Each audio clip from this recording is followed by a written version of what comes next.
नमस्कार विद्यार्थी मित्रांनो.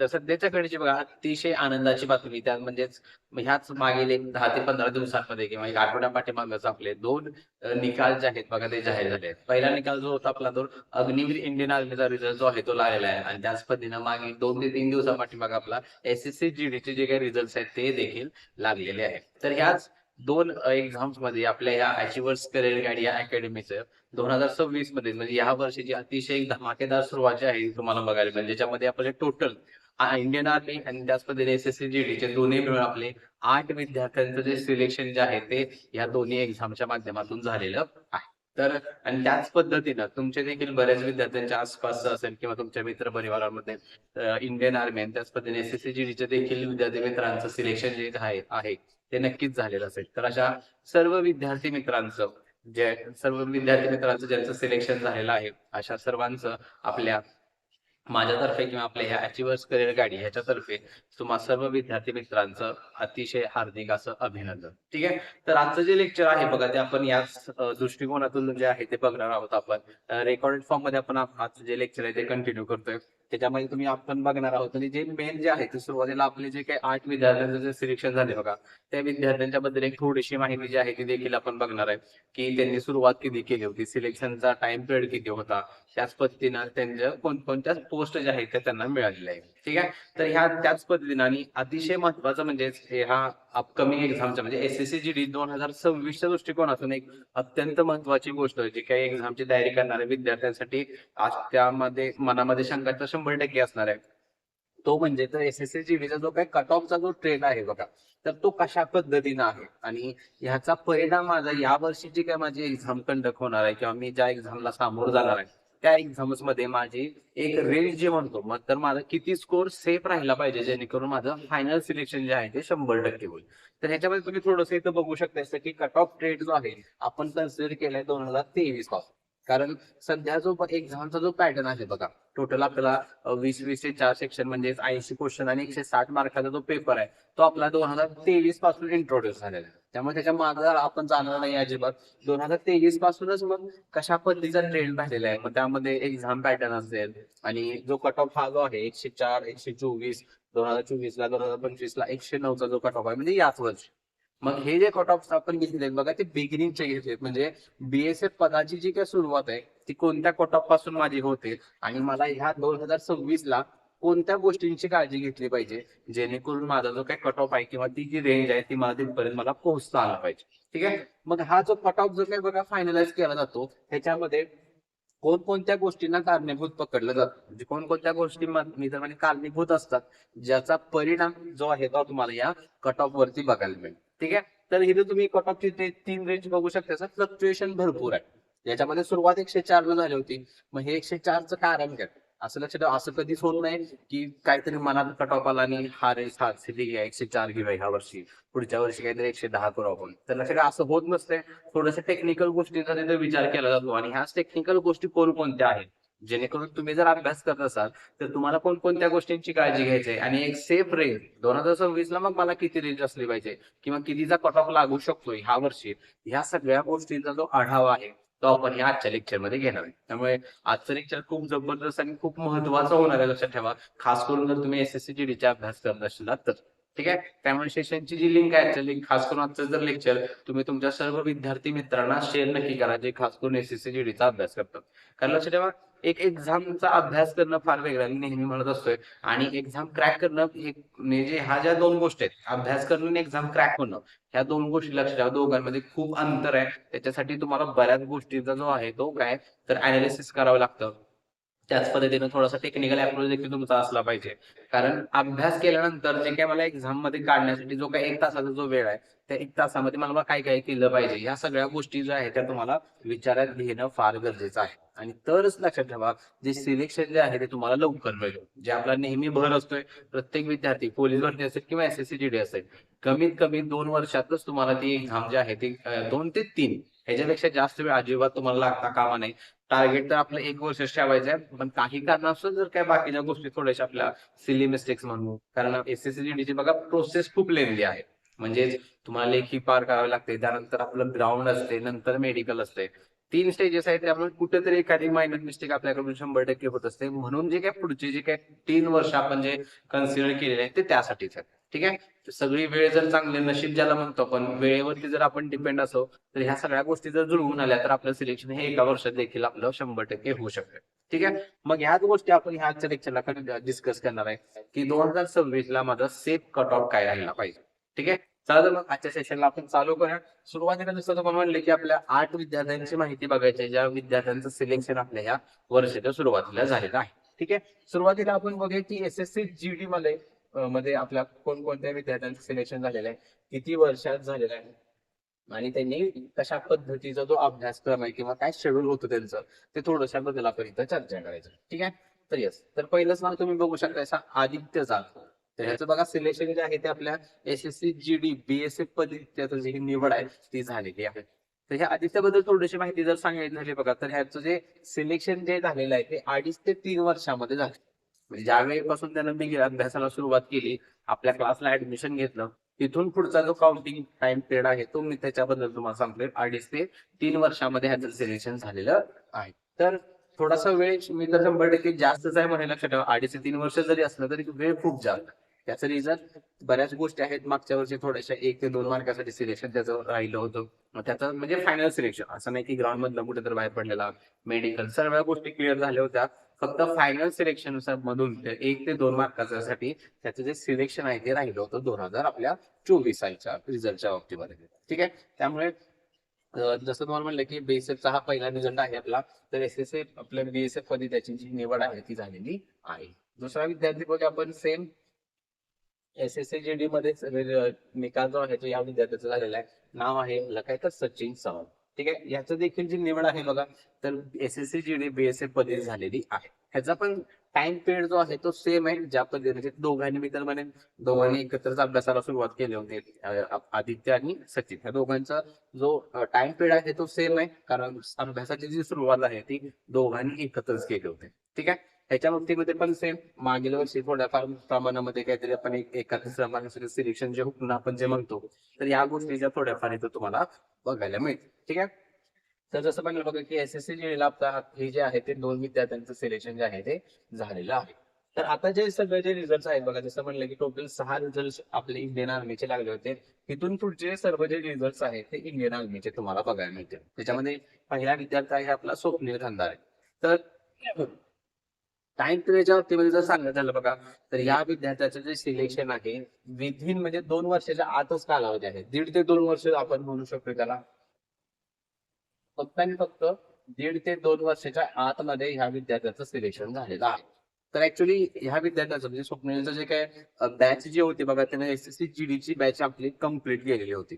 फायदा कुठं होतो बघा तुम्हाला, जसं आपण तुम्हाला पण माहिती असेल की एसएससी जीडीची आपण ऑफलाईन लेक्चरमध्ये हिंदी लँग्वेज मधून भाषा जी आहे ती आपण घेत असतो. ठीक आहे. मग हिंदी भाषेचा त्याचा एक फायदा त्याला झाला बघा कुठला, तर आपली अग्निवीरची लेखीच्या एक्झामसाठी, जेणेकरून आपण हिंदीमध्ये भाषा घेतल्यामुळे हिंदीमध्ये टीचिंग केल्यामुळे आपल्या अग्निवीरला पण आपल्याला हिंदी भाषा कंपल्सरी आहे. त्यामुळे त्याचा फायदा त्याला त्या एक्झामसाठी पण झालेला आहे. आणि 1.5 ते 2 वर्षामध्ये त्यानं त्याचं जे यश आहे ते त्यांना संपादन केलेलं आहे. त्यामुळे हिंदी भाषेचा सगळ्यात फायदा आपल्याला भरपूर आहे. एक बॅचचा फायदा तुम्ही इतर एक्झाम्स मध्ये देण्यामध्ये तर 100% तुम्हाला त्या ठिकाणी बघायला मिळेल. ठीक आहे. चलो पुढचं बघूया. जो रिझल्ट आहे तो आपला सुजल पिसे. ह्याचं देखील आपल्या इंडियन आर्मीमध्ये सिलेक्शन झालेलं आहे अग्निवीरच्या एक्झामच्या थ्रू. सेम ह्याचा पण टाइम पिरियड बघा तेवढाच आहे. 1.5 ते 2 वर्षामध्ये त्यांना हे यश आहे ते संपादन केलेलं आहे. जसं तुम्हाला म्हटलं की याचं देखील बॅच जे आहे त्याने एसएससी जीडी साठी आपल्याकडे बॅच जॉईन केली होती, पण सेम त्याच पद्धतीनं एक्झाम आल्यामुळे त्याने ते दिले आणि त्याला त्यामध्ये यश देखील प्राप्त झालेलं आहे. ठीक आहे. चल पुढचा रिझल्ट आहे शिवम भाऊ. त्याला या देखील विद्यार्थ्यांना बघा बघू शकता एनसीसी आहे. एनसीसी असल्यामुळे थोडस आपल्याला अग्निवीरला त्याचा फायदा 100% होत असेल. त्याचाच फायदा घेऊन आज त्यानं जे काही यश जे आहे ते त्यानं संपादन केलेलं आहे. ठीक आहे. चलो पुढच्या त्याच पद्धतीनं हा त्याच देखील विद्यार्थी आहे बघा, पुढचा आहे सागर पवार. त्याचा देखील एनसीसीचा फायदा 100% त्यांनी चांगल्या पद्धतीने करून घेतलेला आहे. त्याचा फायदा जरी मिळत असला तरी तुम्हाला एफर्ट जे आहे ते तेवढ्याच पद्धतीने तेवढ्याच चांगल्या प्रामाणिकपणे जे आहे ते तुम्हाला एफर्ट घ्यावे लागतात. असं नाही की काहीतरी आपल्याला सवलत मिळाल्यामुळे सिलेक्शन होतं असं लक्षात अजिबात नसते. सवलत जरी मिळाली असली तरी ग्राउंड असेल तर ग्राउंड तर तुम्हाला 100% चांगल्या प्रामाणिकपणेच द्यावं लागतं. फर्स्ट पर्ची तर 100% घ्यावी लागते. अन्यथा आपलं फायनल सिलेक्शनला कुठेतरी काय म्हणतो आपण त्याच्यामध्ये शक्य किंवा क्वेश्चन मार्क तुमचा तयार होणार आहे. ठीक आहे. चलो पुढे बघा, पुढचे 2 विद्यार्थी आहेत आपले संदेश जगदाळे. ठीक आहे. या देखील विद्यार्थ्याचा अभ्यासिकेमधला हा विद्यार्थी आहे आपल्या. या विद्यार्थ्याचं देखील जे सिलेक्शन जे आहे ते इंडियन आर्मी म्हणजे आपल्या अग्निवीरच्या एक्झामच्या थ्रू झालेलं आहे. आणि हे सर्व जे रिझल्ट आहेत बघा, आणि लास्टचा रिझल्ट बघूया आपण की संदेश जगदाळे. ठीक आहे. तर हे जे सर्व जे विद्यार्थी आहेत बघा, तर ह्या सर्व विद्यार्थ्यांचं जे काही सिलेक्शन आहे विदिन 1.5 ते 2 वर्षाच्या टाइम पिरियडच्या आतला लक्षात ठेवा. कारण सर्व जे इंडियन आर्मी मध्ये असतील आणि एसएससीजीडीचे 2.5 ते 3 वर्षाच्या आतले सर्व जे सिलेक्शन जे आहेत ते झालेले आहेत. म्हणजे सांगण्याचं तात्पर्य एवढंच आहे तुम्हाला की हे जे सर्व जे निकाल तुम्ही जे बघतायसा ते हायएस्ट लक्षात ह्याच्या मागे जे तर मागच्या वर्षी जेवढे काही आपले एसएससीजीडीचे जे काही रिझल्ट लागलेले आहेत त्याच्यामध्ये तर तुम्हाला कम्प्लिटली एक फर्स्ट अटेम्प्ट मध्येच आणि 2 वर्ष म्हणजे हायएस्ट 2 वर्षाच्या आतमध्ये त्यांचे जे निकाल आहेत ते लागलेले होते. आणि ह्या वर्षी जे आहे ते इंडियन आर्मीचे 1.5 ते 2 वर्ष आणि एसएससीजीडीचे आपले 2.5 ते 3 वर्षाच्या आतमध्ये आपले सर्व जे निकाल आहेत ते लागलेले आहेत. ठीक आहे. चलो, आणि आता जसं तुम्हाला म्हणलं की अत्यंत महत्वाची जी काही गोष्ट आहे ती म्हणजे कुठली, तर एसएससी ज्याबद्दल तुम्ही तुम्ही देखील वाट बघत आहे की ऍक्च्युली काय म्हणजे कोणकोणत्या गोष्टी कारणीभूत असतात, म्हणजे मला कोणकोणत्या गोष्टींचा विचार केला पाहिजे आणि जेणेकरून मला स्कोर किती असेल किंवा माझा स्कोर किती पर्यंत जावा लागेल किंवा घालवावा लागेल, जेणेकरून 2026 ला मला येणारी आपली 23 तारखेपासून एक्झामला आपण सुरुवात होते आपल्या एसएससीजीडीची. तर त्या एक्झाम मध्ये माझं जर सिलेक्शन मला पक्क करायचं असेल तर कोणत्या गोष्टींची काळजी मला इथं घ्यावी लागेल. ठीक आहे. पण सुरुवात करण्यापूर्वी मी एका विद्यार्थ्याबद्दल इथं 100% त्याचं म्हणजे तुमच्याबद्दल समोर माहिती इथं सांगण्याचं एक इच्छा किंवा मी महत्वाची गोष्ट समजतोय ती, तर तो म्हणजे कुठला, तर आपल्याच क्लास मधला एक विद्यार्थी आहे बघा, तो म्हणजे कुठला, तर संदेश पाटील नाव आहे त्या विद्यार्थ्याचं, संदेश पाटील. ठीक आहे. तर ह्या विद्यार्थ्याबद्दल मी तुम्हाला सांगतो त्याचं एकमेव रिझन आहे बघा, ते आता जी काय आपली मागची एक्झाम झाली एसएससीजीडीची, तर त्या एसएससीजीडी मध्ये तो एकमेव विद्यार्थी आहे माझ्या मते. मी तर म्हणेन आपल्या महाराष्ट्रामध्ये जर रँकिंग काढलं तर ह्या महाराष्ट्राच्या रँक मध्ये त्याचा हा स्कोर 100% बसू शकतोय. त्याचा जो स्कोर आहे बघा तो 140 एवढा स्कोर एसएससीजीडीच्या एक्झाम मध्ये झाला होता, आपल्याच क्लास मधला विद्यार्थी आहे. पण जसं तुम्हाला म्हणलं की काहीतरी वेळ येत असते, काहीतरी वेळ सगळ्या गोष्टी जर जुळवून नाही आल्या तर आपलं थोडस सिलेक्शन जे आहे ते लांबणीवर पडतं. तर त्याचा हा फर्स्ट अटेम्प्ट मध्ये होता बघा. पहिल्या प्रयत्नामध्ये त्यांना लेखी एक्झाम मध्ये त्यांना किती तर 140 एवढा स्कोर केला, आपल्याच क्लासचा विद्यार्थी आहे. पण दुर्भाग्यवश आपण म्हणू शकतोय की ग्राउंड मध्ये तुम्हाला माहिती आहे की ह्या वर्षी जे आहे ते बघा असे राऊंड मारायचे होते आपल्याला. एक सिंगल किंवा डबल राऊंड मध्ये आपलं टोटल 5 किलोमीटर पूर्ण होत नव्हतं, जवळपास 14 ते 15 राऊंड आपल्याला तिथं पूर्ण करायचे होते. आणि तेच काउंटिंग मध्ये थोडंसं कन्फ्युजन झाल्यामुळे आज त्याचं जे सिलेक्शन आहे ते हुकलेलं आहे, म्हणजे फिजिकल ग्राउंडच्या एक्झाम मधून तो तिथूनच बाहेर पडला. पण स्कोर महत्वाचा आहे लक्षात ठेवा. आणि याचं जे सिलेक्शन आहे तुम्हाला 2026 मध्ये 100% त्याचं नाव जे आहे ते फायनलिस्टला बघायला मिळणार आहे. म्हणजे फक्त सांगण्यास तात्पर्य काय की पहिल्या प्रयत्नात हा जर विद्यार्थी 140 स्कोर एवढा जर करत असेल, जसं मी आधी पण म्हटलं की महाराष्ट्रामध्ये जर रँकिंग काढली आपली ह्या महाराष्ट्रामधल्या विद्यार्थ्यांचं, तर त्याचा हा जो स्कोर आहे तो 100% 140 जो आहे तो महाराष्ट्राच्या टॉप 10 मध्ये 100% बसू शकतोय. कारण तेवढे काही लिस्ट आता जाहीर झालेले आहे बघा, 140 मला नाही वाटत कुठल्या विद्यार्थ्याचा स्कोर एवढा त्या रँक मध्ये कोणाचा बसलेला आहे. त्यामुळे आणि ह्याचा फायदा म्हणजे एखाद्या वर्षी जर तुमचं सिलेक्शन हुकत असेल तर त्याचा फायदा कसा करून घ्यायचा बघा. तर आता ह्या विद्यार्थ्याला मी पण आणि त्यांना पण एक स्वप्न ठेवले की ह्या वर्षी महाराष्ट्रामधून एसएसएफ मध्ये भरती होणारा हा पहिला विद्यार्थी आपल्याला करायचा आहे. कारण तुम्हाला माहित असेल की एसएसएफ पदी जे काही ह्या वर्षीचा जर कट ऑफ सांगायचा झाला तुम्हाला एसएसएफचा, सर्वांना माहित पण असेल 148 ते 149 कट ऑफ जो आहे तो लावायचा ह्या वर्षीचा. 2000 आपल्या कुठल्या 25चा जो कट ऑफ आहे एसएसएफ पदाचा तो आपला लागला 148चा. त्यामुळे त्याचं देखील स्वप्न हेच आहे आणि माझं देखील स्वप्न आहे की आपल्या ह्या अकॅडमी मधून आपल्या SSF पदी भरती होणारा हा आपल्याला पहिला विद्यार्थी ह्या वर्षीचा करायचा आहे. कारण SSF मध्ये बऱ्यापैकी जे विद्यार्थी असतात बघा ते सगळे UP, बिहार या साईडचे विद्यार्थी नॉर्मली या SSF पदी निवड होत असते. कारण कट ऑफ बघू शकता असा 160 पैकी 148 रेंज आपल्याला पकडावी लागते.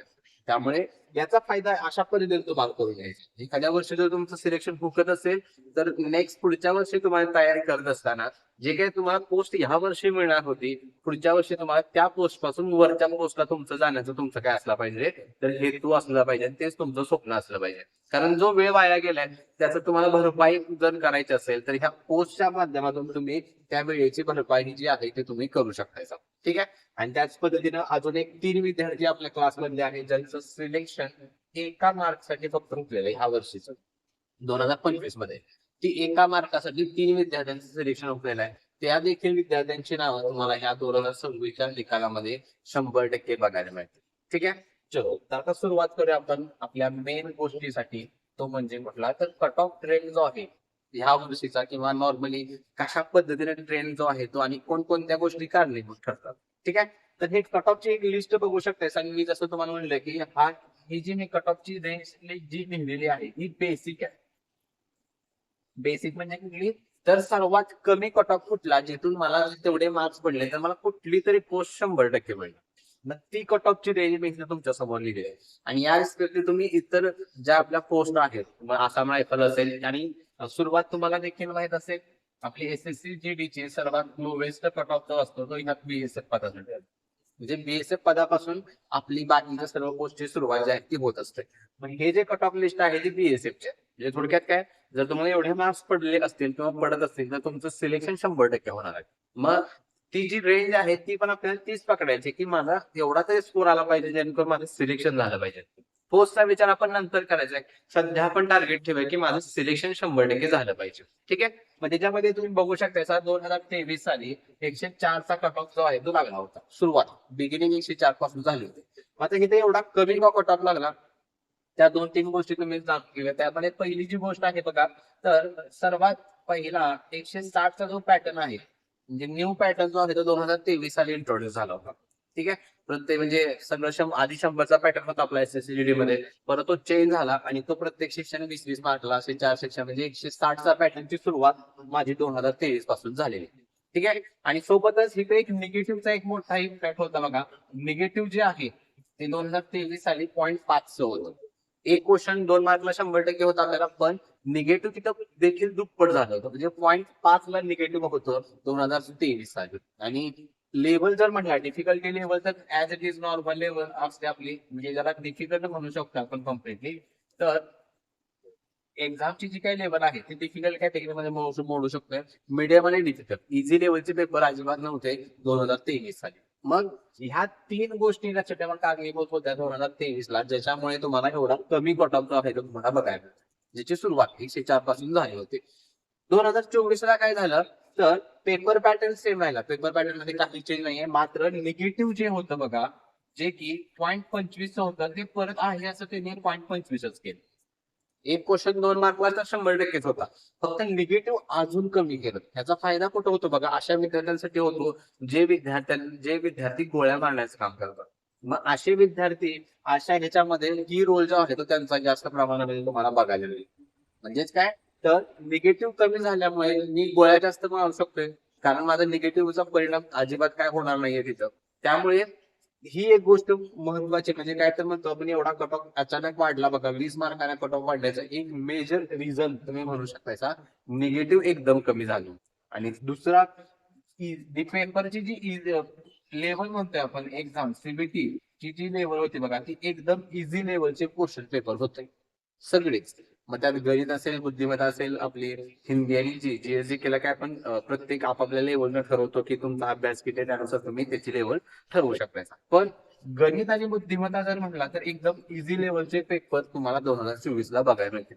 सिंगल लाईनर क्वेश्चन होते. आणि डिफिकल्ट आपल्या तुम्हाला माहित असेल की GD मध्ये जर तुम्हाला कुठला सेशन जर जास्त हे म्हणतो जर कट ऑफ फिरवायचं जर काम कुठला करत असेल तर तो एक सेशन आहे तो म्हणजे कुठला तर मॅथ्स. तर 2024 चे पेपर तुम्ही ऑलरेडी बघितले असतील, ज्याच्यामध्ये फक्त आणि फक्त मॅथ्सची जी लेवल आहे बघा, ते सिंगल लाईनर क्वेश्चन होते, जे हिस्ट्रीमध्ये आपल्याला एसएससी जीडी मध्ये कधीही विचारले जात नाही. पण त्या टाईपचा पेपर पडला होता, निगेटिव्ह एकदम कमी झालं होतं आणि त्याचाच परिणाम तुम्ही बघू शकता की 124 जो कट ऑफ आहे तो अचानक वाढला 2024 ला. ठीक आहे. 2025 म्हणजे मागच्या वर्षी झालं काय, तर निगेटिव्ह मध्ये काही चेंज नव्हता, negative as it is same राहिलं होतं, 0.25 होतं. ठीक आहे. मग एवढा कट ऑफ आता परत कमी का? कमी येण्याचं एकमेव रिझन होतं बघा, 2 सेक्शन्स तुम्ही म्हणू शकता 2025 साली जे बऱ्याच विद्यार्थ्यांसाठी त्रासदायक ठरले. त्यामधला पहिला एक होता मॅथ्स आणि दुसरा एक होता हिंदी. ठीक आहे. तर हिंदी मी ह्यासाठी इथे इन्क्लूड करतोय कारण जो सेशन जे क्वेश्चन त्यामध्ये पेपरमध्ये पडले होते, बऱ्यापैकी जे काय बोली भाषेमध्ये जे क्वेश्चन्स असतात नॉर्मली आपल्याला, जे 23-24 ला तुम्हाला बघायला मिळते. मात्र 25 ला काय झालं, असे शब्द होते, अशा प्रश्नांच्या रचना होत्या, वाक्यांच्या रचना होत्या, ज्या बऱ्याच विद्यार्थ्यांसाठी पहिल्यांदा त्यांनी वाचल्या, त्यांच्या वाचण्यामध्ये आल्या होत्या. त्याच पद्धतीनं मॅथ्स जर लक्षात ठेवा, खतरनाकच नाही म्हणू शकेल. म्हणजे 2023च्या पाठीमागे जर तुम्ही अजून गेला, 2021, 2022 जी जीडीची लेवल होती आपली खरी, त्या लेवलचे क्वेश्चन तुम्हाला ह्या 2025च्या पेपरमध्ये बघायला मिळतात. आणि ह्या 2 सेक्शन्स मुळे म्हणजे कम्प्लिटली हे जे 2 सेक्शन आहे त्याला मी मॉडरेट म्हणू शकतच नाही. लक्षात ठेवा, डिफिकल्ट प्लस मॉडरेट असं मी म्हणू शकतोय त्याला. ठीक आहे. मीडियम आणि डिफिकल्ट या 2च कॅटेगरीमध्ये आपल्याला मला हे 2 सेक्शन जे आहे ते बघायला मिळते. ठीक आहे. मग याचा परिणाम तुम्ही बघू शकता, कट ऑफ परत खाली आला आणि 2025 साली जे काय म्हणजे ह्या वर्षी जो काय रिझल्ट लागला 3-4 दिवसापाठीमागं, त्याची सुरुवात तुम्हाला 109 पासून फक्त बघायला. ठीक आहे. मग ह्या 2-3 गोष्टी लक्षात ठेवा, तुम्हाला कारणीभूत असतात. आपला एसएससी जीडीचा जो आहे कट ऑफ जो आहे तो ह्या गोष्टींवरती अवलंबून असतो. त्यानंतर अजून एक फॅक्टर असतो ह्याच्यामध्ये कट ऑफ कन्सिडर करत असताना, तो असतो कुठला, तर वॅकन्सी. पण एसएससी जीडीच्या बाबतीमध्ये जर तुम्हाला सांगायचं झालं, तुम्ही 3 वर्षाच्या जागा काढू बघू शकता. ऑन अन ऍव्हरेज प्रत्येक वर्षी लक्षात ठेवा किती रे, तर 40,000 एवढ्या जागा ह्या फिक्स असतातच आपल्या. ह्याच्यामध्ये प्लस मायनस थोडस करू शकता, प्लस मायनस 3-4 हजार जागा तुम्ही करू शकता. काय काय वेळा तुम्हाला 40,000च्या पुढे जागा मिळतील, काही ठिकाणी 38-39 हजार अशा जागा बघायला मिळतील. त्यामुळे जागे वॅकन्सीची जी रेंज आहे ती सेम राहते, ती 3 वर्षाला सेम होते. असं नाही की एखाद्या वर्षी फक्त मला 10,000 जागा मिळाल्या आणि एखाद्या वर्षी एकदम वाढून त्या 50,000 झाल्या. असं कधीही झालं नाहीये. मागच्या 3 वर्षाच्या तुम्ही वॅकन्सीज काढून बघू शकता. ठीक आहे. त्यामुळे वॅकन्सीचा जो ट्रेंड आहे तो सेमच राहिला थोडक्यात, असं आपण म्हणू शकतो. म्हणजे जर मेजर इफेक्ट पेपरवरती किंवा कट ऑफ वरती जर कुठल्या गोष्टीचा होत असेल, तर ती आहे तुमची हेच सेक्शन्स. कुठला, मॅथ्स आणि हिंदी, हे 2च सेक्शन्स आहेत लक्षात ठेवा, जे तुम्हाला काय करतात, आपल्याला डिफिकल्टी लेवलवरती किंवा कट ऑफ ठरवण्यामध्ये तुम्हाला ते सक्षम ठरणार आहे. मग आता तुम्हाला काय करायचं लक्षात ठेवा, 3 पॅटर्न्स मी तुमच्या समोर सादर केले, ज्याच्यामध्ये 23 आणि 25 ला तुम्ही एकत्र पकडू शकता. एकातर लेवलचे क्वेश्चन्स आहेत. मग कट ऑफ तुम्ही बघू शकता नियरली इक्वल आहे. 2024 ला काय झालं होतं, पेपरची जी लेवल आहे ते एकदम इझी पॅटर्न अचानक पडला. मग तुम्हाला काय करायचंय, दोन्ही पॅटर्नचं प्रॅक्टिस तुमचं असलं पाहिजे. म्हणजेच काय, मग या गोष्टी तुम्हाला कुठं शिकायच्या जसं तुम्हाला म्हटलं की आपण आपल्या चॅनलमध्ये एक एसएससी जीडीचा जे स्टडी प्लॅन आहे, जो तुमचा ऑलरेडी कंटिन्यू नक्कीच चालू असेल, ज्याच्यामध्ये जो टेस्ट सिरीजचा जो काय पॅटर्न तुम्ही राबवलायचा, ज्या काय तुम्ही डेली टेस्ट देतायचा, त्या टेस्ट मध्ये तुम्हाला ह्या गोष्टी काय करायचं ते अनालाइज करायचा आहे. मग त्या कशा करायचं लक्षात ठेवा. जर समजा एखादी तुम्ही एसएससी जीडीची टेस्ट दिली, मग लँग्वेज कुठली असू लक्षात ठेवा. पण मी आधी पण म्हटलंय, जर मराठी भाषेतून जर तुम्ही टेस्ट सिरीज देत असेल तर एसएससी जीडीच्या टू द एक्झाम पॉईंट मधूनच तुमच्या त्या टेस्ट सिरीज असल्या पाहिजे. पोलीस भरतीच्या जर टेस्ट देत असतील आणि स्कोर 130-140 पाडत असेल तर लक्षात ठेवा, त्याचा काहीही उपयोग नाहीये. पेपरला गेल्यानंतर सडन पॅटर्न चेंज तुमचा होऊ शकतो. त्यामुळे एक्झाम पॅटर्न आपला जो एसएससीचा आहे त्याच रिस्पेक्ट तुमच्या टेस्ट सिरीज असणं फार गरजेचं आहे. आणि समजा त्याच्यामध्ये तुम्ही इझी लेवलची टेस्ट दिली, ठीक आहे, ज्याचा पॅटर्न होता 2024 आता. त्यामुळे 2024 आणि 25 पीवाय क्वेश्चन लक्षात ठेवा, तुम्हाला माहित असणं फार गरजेचं आहे. त्याची पॅटर्न, त्यांचं लेवल माहित असणं फार गरजेचं आहे. आणि जर ती टेस्ट ह्या 2024 पेपर सारखी जर असेल तर लक्षात ठेवा, त्याच्यामध्ये जो सेफ स्कोर आहे तो तुमचा 125च्या आसपास आलाच पाहिजे. जर येत असेल तरच तुम्ही स्वतःला कन्सिडर करा की येणाऱ्या एक्झाम मध्ये माझं सिलेक्शन हे 100% होऊ शकतंय. कधी, जर 2024 सारखी सिंगल लाईनर क्वेश्चन मॅथ्सचे असतील, बुद्धिमत्ता पण एकदम साधं सिंपल आहे, हिंदीमध्ये पण जास्त काय बोली भाषेत सगळे वाक्यरचना, वाक्यांश किंवा आपला जो पॅराग्राफ आपल्याला विचारला जातो तो त्याच पॅटर्नचा जर असेल तर तुमचा जो स्कोर आहे तो 125 हा 100% राहिलाच पाहिजे. जर राहत असेल तर तुम्ही स्वतःला कन्सिडर करू शकताय की तुमचं सिलेक्शन हे 100% होणार आहे.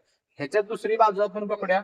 समजा एखादी टेस्ट तुम्हाला लागली 2025 सारखी, पीवाय क्वेश्चन बद्दल बोलत नाही, लक्षात ठेवा. मी जे काय टेस्ट सिरीज म्हणतोय तर प्रॅक्टिस टेस्ट सिरीज म्हणतोय. पीवायक्यू मध्ये जर तुम्ही अजून देखील पीवायक्यू टेस्ट सिरीज जर देत असाल तर लक्षात ठेवा, जो काय एक्झामला गेल्यानंतर तुमचा जो स्कोर आहे तो फ्लक्च्युएट होऊ शकतो. म्हणजे एक तर 100% कमीच होईल, वाढणार तर अजिबात नाही. तुम्ही आता फक्त जर पीवायक्यू टेस्ट सिरीज देत असाल तर अजून देखील. त्यामुळं आता जर यूज काढला तर आपल्याला टोटल बघा 31 कम्प्लिटली 1 महिना अजून मिळेल तुम्हाला. त्याच्यामध्ये तुम्हाला प्रॅक्टिस सेट द्यायची ही गोष्ट लक्षात ठेवा. टेस्ट सिरीज जी आहे ती प्रॅक्टिसची द्यायची तुम्हाला, पीवायक्यू देत बसू नका. ठीक आहे. मग प्रॅक्टिस सेट मध्ये जसं तुम्हाला म्हटलं, समजा डिफिकल्ट लेवलची पेपर आला तुम्हाला 2025च्या पॅटर्न सारखा, ज्याच्यामध्ये क्वेश्चन मॅथ्स खूप कॉम्प्लिकेटेड आहेत, कॅल्क्युलेशनला पण, हिंदी सेक्शन पण खूप अवघड होता, म्हणजे आपल्याला वाचनामध्ये बऱ्यापैकी शब्द आले नसते.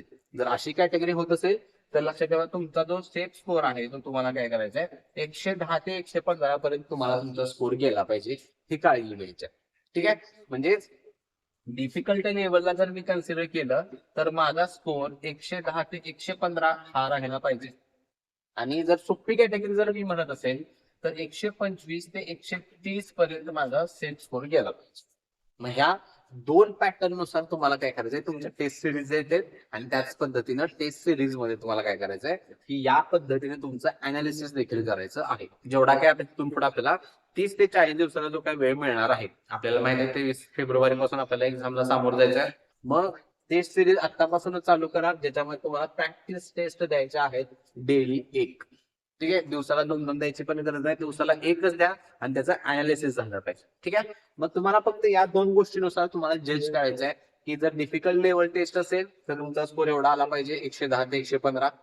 सोपी म्हणत असाल तर 125 ते 130 तुमचा स्कोर गेला पाहिजे. जर जात नसेल तर त्या रिस्पेक्टिव्ह तुम्हाला तुमचा स्टडी प्लॅन चेंज करायचा आहे, कशात कमी पडताय त्याचं अनालिसिस करायचं आहे. आणि ह्या बाबतीमध्ये टेस्ट सिरीज अनालिसिस कसं करायचं ह्याच्या बाबतीत आपण डिटेलमध्ये एक सेक्शन स्टडी काय म्हणतो आपण त्याला, स्टडी प्लॅन मध्ये ऑलरेडी त्याबद्दल आपण चर्चा केलेली आहे. त्यामुळे तिथं तुम्हाला काय करायचंय, त्या रिस्पेक्टिव्ह तुम्हाला अनालिसिस बघायचं. ज्यावेळी ते लेक्चर बघितलं नसेल, रेकॉर्डेड फॉर्म मध्येच आहे, ते लेक्चर जरूर बघा, जेणेकरून तुम्हाला एक आयडिया येईल की कशा पद्धतीने अनालिसिस करायचं असते, टेस्ट कशी द्यायची असते, टाइम मॅनेजमेंट कसं करायचं असते. क्लिअर आहे. तर ही गोष्ट लक्षात ठेवा. इझी आणि म्हणजे 24 आणि 25 ला तुम्ही टार्गेट करू शकता. 24 सारखा पेपर असेल, रेंज लक्षात ठेवा 125 ते 130 पर्यंत पोहोचायचं आहे. त्या रिस्पेक्टिव्ह तुम्हाला 30 ते 40 दिवसामध्ये तुमचा प्लॅन तुम्हाला चेंज करावा लागेल. डिफिकल्ट लेवल म्हणत असाल तर 110 ते 115 जो आहे तो तुम्हाला रेंज ठेवायची आहे. ठीक आहे. चलो, तर ही बघा या गोष्टी ठरवत असतात, म्हणजे मॅटर करतात, कट ऑफ ट्रेंड करत असतात. आणि आता बघूया की जसं ऑलरेडी आपण ह्या गोष्टींबद्दल देखील चर्चा केली जात आहे आता, तर कोणते फॅक्टर्स, म्हणजेच जर 2026 ला मला जर सेफ रेंज जर पाहिजे असेल तर किती कट ऑफ मला किती प्रश्नांची किंवा किती गुणांची तयारी करायची आहे, आणि त्याच्यासाठी हे दोन जे फॅक्टर आहेत ते मॅटर करतात. ठीक आहे. ज्याच्यामध्ये वॅकन्सी तर तुम्हाला आधीच म्हणले की दरवर्षी सेमच राहणार आहे. या वर्षी देखील सध्या सुटतानाच 25-28 हजारच्या आसपास जागा सुटतात. आणि एसएससीचा तो एक पॅटर्न आहे की थोडे महिने झाल्यानंतर ते वॅकन्सीज वाढल्या जातात. म्हणजे ऑन एन ऍव्हरेज दरवर्षी आपल्याला एसएससी जीडीच्या 40,000च्या आसपास वॅकन्सी ह्या तुम्हाला बघायला मिळतील ऑल ओव्हर इंडिया. आणि त्या रिस्पेक्टिव्ह तुम्हाला स्टेट वाईज येतील सगळ्या. ठीक आहे. पण जर 2026 ला जर तुम्हाला सेफ रेंज जर पाहिजे असेल किंवा कितपर्यंत जायचं असेल तर ही लेवल तुम्हाला मॅच करावी लागेल. मग काय ठरवायचं कसं की पेपर डिफिकल्ट होता का इझी होता. त्यासाठी तुम्हाला जसं म्हणलं की 2024च्या पेपरचं अनालिसिस करा, 2025च्या पेपरचं अनालिसिस करा, त्यातून तुम्हाला चांगल्या पद्धतीने गोष्टी क्लिअर होऊन जातात. ठीक आहे. जसं तुम्हाला म्हणलं, जर ह्या वर्षी लक्षात ठेवा 2026 ला जर 2024 सारखा जर पॅटर्न पडला, म्हणजे गणित एकदम इझी लेवलचं पडलं तुम्हाला, सिंगल लाईनर क्वेश्चन, म्हणजे डबल ते 3 लाईन मध्ये अजिबात क्वेश्चनच कुठं बघायला मिळणार नाही, सगळे सिंगल लाईनर जर क्वेश्चन असतील तर लक्षात ठेवा ह्या वर्षी मला सेफ रेंज जर म्हणला तर ती किती राहायला पाहिजे रे, तर 123 ते 127 एवढी तुमची सेफ रेंज असेल 2026 साठी. ठीक आहे. कधी जर डिफिकल्टी लेवल जी म्हणतोय ती जर माझी फक्त इझी टू मीडियम जर गेली, कशामध्ये इझी ते मीडियम या लेवलमध्ये जर तुमचा ह्या वर्षीचा पेपर राहिला, तर तुमचा जो सेफ स्कोर आहे तो 123 ते 127 तुमचा गेला पाहिजे, जेणेकरून तुमच्या कुठल्याही स्टेजमध्ये तुमचा बाहेर तुम्ही पडणार नाही. फायनल सिलेक्शनच्या दृष्टीनं मी तुम्हाला हा स्कोर जो आहे तो सांगतो.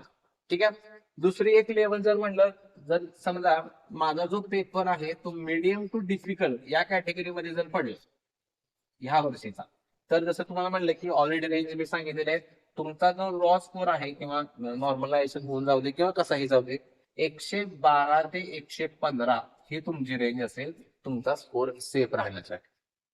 क्लिअर आहे. मग या पद्धतीने तुम्हाला तुमचं जजमेंट घ्यायचं आहे आणि या रिस्पेक्टली तुमचा दोन्ही लेवलना अभ्यास असला पाहिजे.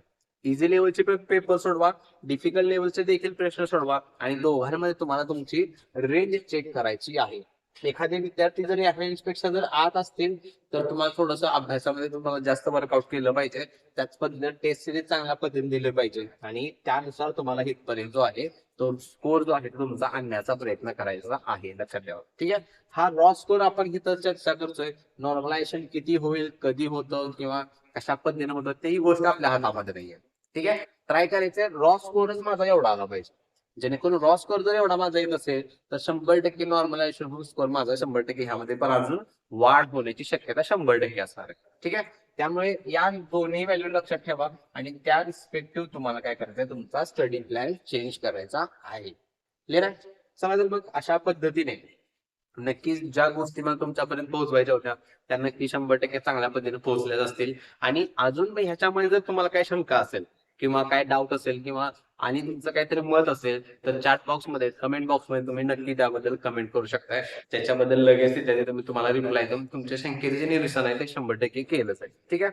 पण महत्वाची गोष्ट लक्षात ठेवा की ह्या दोन पॅटर्न नुसार तुम्हाला टेस्ट सिरीज द्यायला चालू करायचा आहे आणि त्या रिस्पेक्टिव्ह तुमचा हा जो स्कोर आहे तो आलाच पाहिजे.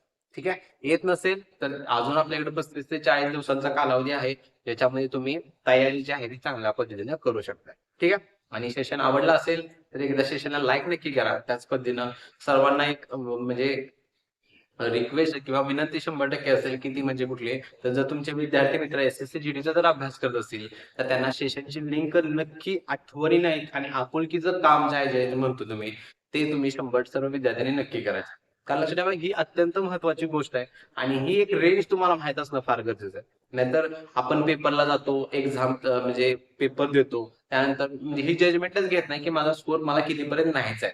तुम्ही जाणार, टेस्ट देणार किंवा पेपर देणार, तो 100 पर्यंत स्कोर येतोय तुमचा, मग लक्षात ठेवा त्याचा काय उपयोग नाहीये. मग ते होणार काय, तुमचं वर्ष वाया जाणार, परत तुम्हाला शून्यातून सुरुवात करायला लागते. त्यामुळे आता तुमची रेंज क्लिअर असणं फार गरजेचं आहे. आणि आपल्याला लक्षात ठेवा ह्या सर्व गोष्टी ज्या काय चर्चा केल्या आपण इथं सिलेक्शनच्या दृष्टिकोनातून चर्चा केली. म्हणजे मी जर पेपरला जात असेल तर माझं सिलेक्शन व्हावं. असं नाही की तुम्ही पेपरला चाललायचा, मला फक्त पेपर द्यायचाय, सिलेक्शन नाही झालं तरी चालेल असा मानल्या गटात कुठलाही एकही विद्यार्थी असतो.